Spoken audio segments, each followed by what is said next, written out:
Hi friends, నమస్తే. రైతన్నలకి శుభవార్త. ఈ వీడియో చూస్తున్నటువంటి ప్రతి రైతు జై కిసాన్ అని చెప్పేసి కామెంట్ సెక్షన్లో కామెంట్ చేయండి.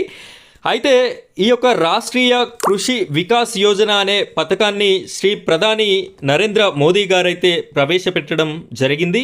ఈ పథకంలో భాగంగా రైతులు అయితే సరిపోతుంది 50% నుండి 80% సబ్సిడీతో ట్రాక్టర్కి సంబంధించినటువంటి నాగళ్ళు, అదేవిధంగా డ్రోన్స్, స్ప్రేయర్స్ తదితర వ్యవసాయ పనిముట్లని మనం సబ్సిడీలో పొందేటటువంటి అవకాశం అయితే ఉంటుంది. 50% నుండి 80% వరకు కూడా సెంట్రల్ గవర్నమెంట్ అయితే మనకు రాయితీని ఇవ్వడం జరుగుతుంది.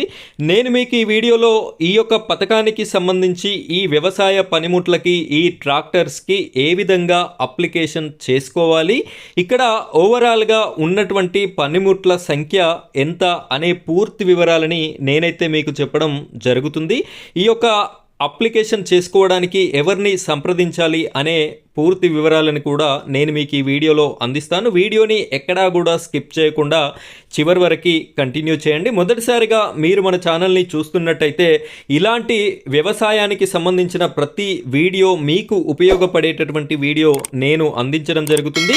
నా వీడియోస్ అన్నీ కూడా మీ వరకు రావాలి అనుకుంటే మన ఛానల్ని సబ్స్క్రైబ్ చేసుకొని పక్కనున్నటువంటి బెల్ ఐకాన్ పైన ట్యాప్ చేసి ఆల్ అని సెలెక్ట్ చేసి పెట్టుకోండి. ఇప్పుడైతే మనం వీడియో టాపిక్లోకి వెళ్ళిపోదాం. ఫ్రెండ్స్, ఇక్కడ మీరు ఒకసారి చూడొచ్చు, మహిళా రైతులకి సబ్సిడీపై యంత్రాలు అందించనున్న ప్రభుత్వం, జిల్లాలో యంత్రీకరణ కోసం నిధులు విడుదల. ఆల్రెడీ ఈ యొక్క పథకానికి సంబంధించి నిధులు కూడా విడుదలవ్వడం అయితే జరిగింది. మండలాల వారీగా మహిళా రైతుల నుంచి దరఖాస్తుల స్వీకరణ అనేది జరుగుతుంది. ప్రతి మండల కేంద్రంలో ఈ యొక్క దరఖాస్తుల స్వీకరణ అనేది జరగడం అయితే జరుగుతుంది. రాష్ట్ర ప్రభుత్వం వ్యవసాయంలో యాంత్రీకరణను ప్రోత్సహించేందుకు ప్రణాళిక సిద్ధం చేసింది. రైతులకి సబ్సిడీపై యంత్రాలను అందించేందుకు జిల్లాల వారీగా నిధులు సైతం విడుదల చేసింది. ఈ ఆర్థిక సంవత్సరం లోపే అన్ని నియోజకవర్గాల పరిధిలో రైతుల నుంచి దరఖాస్తులను స్వీకరించడంతో పాటు మండల జిల్లా కమిటీ ఆధ్వర్యంలో ఎంపిక చేయాలని నిబంధనల్లో పేర్కొంది. ఇక్కడ మండల జిల్లా అధికారుల కమిటీ అనేది ఉంటుంది. ఇక్కడ ఎంపిక చేయాలి అని చెప్పేసి మనకైతే కనిపిస్తుంది. 5 ఏళ్ళు అవుతుంది ఈ యొక్క సబ్సిడీ పరికరాలు ఇచ్చి, ఇప్పుడు 5 ఏళ్ల తర్వాత మళ్ళీ ఇప్పుడైతే ఇవ్వడం జరుగుతుంది. ఇక్కడ మనం ఒకసారి క్లియర్గా చూసినట్టయితే మనం సబ్సిడీ వివరాలు కూడా రూపాయలు 5 లక్షలకు మించకుండా 50% సబ్సిడీ. కమిటీ ఆధ్వర్యంలో దరఖాస్తులను పరిశీలించడంతో పాటు రూపాయలు 5 లక్షల వరకు సబ్సిడీని అందజేయనున్నారు. మ్యాక్సిమం 5 లక్షల సబ్సిడీ కూడా ఇచ్చేటటువంటి ప్రణాళిక ఉందట. ప్రభుత్వం నిర్ణయించిన యంత్రాలకి 50% సబ్సిడీ 5 లక్షలకు మించకుండా అందించనున్నారు. మండల జిల్లా స్థాయిలో కమిటీల ద్వారా ఈ ఎంపిక చేయనున్నారు. అన్ని మండలాల పరిధిలోని రైతులకి అందించేలా దరఖాస్తులు స్వీకరించనున్నారు.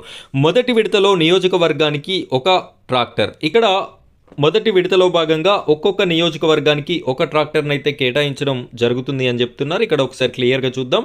మొదటి విడతలో సబ్సిడీ కింద నియోజకవర్గానికి ఒక ట్రాక్టర్ను మంజూరు చేయనున్నారు. సబ్సిడీ ద్వారా అందించే వాటిలో ట్రాక్టర్కు ఎక్కువగా రేటు ఉండడంతో ఈ నిర్ణయం తీసుకున్నారు. మిగతావన్నీ రైతుకు ఉపయోగపడే యంత్రాలు కావడంతో వాటి ధరను బట్టి 50% వరకు ఈ సబ్సిడీని అందజేస్తారు. కరీంనగర్ జిల్లాలో ఈ దఫా ఈ ఆర్థిక సంవత్సరంలో, ఇది కరీంనగర్ జిల్లాకి సంబంధించినటువంటి న్యూస్ని నేను మీకు ఎక్స్ప్లెయిన్ చేస్తున్నాను. ప్రతి జిల్లాలో, ప్రతి నియోజకవర్గంలో, ప్రతి మండల కేంద్రంలో ఈ యొక్క అప్లికేషన్స్ అనేది తెలంగాణ రాష్ట్రంలో తీసుకోవడం జరుగుతుంది. అయితే దీనికోసం ఏ విధంగా అప్లై చేయాలో కూడా నేను చెప్తాను. చూడండి, ఇక్కడ ఒకసారి మనం చూసినట్టయితే వీటిలో బ్యాటరీ స్ప్రేయర్లు 94 ఉన్నాయి, పవర్ స్ప్రేయర్లు 94 ఉన్నాయి, డ్రోన్ ఒకటి ఉంది, రోటోవేటర్లు 55 ఉన్నాయి, సీడ్ కమ్ ఫర్టిలైజర్ డ్రిల్లు 9 ఉన్నాయి, కల్టివేటర్లు 63, bund former 3, power weeder 2, brush cutter 4, power tiller 3, ట్రాక్టర్లు 2, స్ట్రా బౌలర్లు 3 ఉన్నాయి. ఫ్రెండ్స్, ఇక్కడ కరీంనగర్కి సంబంధించి 333 యూనిట్లని కేటాయించడం అయితే జరిగింది. ఇందులో పెద్ద వస్తువులైనటువంటి ట్రాక్టర్లు కూడా 2 అయితే ఉన్నాయి. అయితే ఈ అప్లికేషన్కి అర్హులు ఎవరు అంటే భూమి కలిగి ఉన్నటువంటి మహిళా రైతులు మాత్రమే ఈ యొక్క అప్లికేషన్ అనేది చేసుకోవాల్సి ఉంటుంది. ఈ అప్లికేషన్ చేసుకోవడానికి మీకు కావలసినటువంటివి మీ యొక్క Aadhaar card, passport size photo, మీ యొక్క పట్టా భూమి పాస్బుక్ ఉంటుంది కదా, అది ఉండాలి. దీనితో పాటుగా ట్రాక్టర్ ఆర్సీ అనేది పెట్టాలి. ఈ ట్రాక్టర్ ఆర్సీ మహిళ పేరు మీద ఉండకున్నా పర్లేదు, వారి కుటుంబంలో వారి కొడుకుకి కానీ వారి భర్తకి కానీ ఉన్నట్టయితే సరిపోతుంది. ఈ యొక్క అప్లికేషన్ అనేది చేసుకోవడానికి అర్హత కలిగి ఉంటారు. ఈ అప్లికేషన్ని ఎక్కడ చేసుకోవాలి అంటే ప్రతి మండల కేంద్రంలో అగ్రికల్చర్ ఆఫీసర్ గారు ఉంటారు. అగ్రికల్చర్ ఆఫీస్ ఉంటుంది. ఈ యొక్క అగ్రికల్చర్ ఆఫీస్లో మీరు ఈ అధికారిని అడిగినట్టయితే వారు ఒక ఫామ్ ఇస్తారు.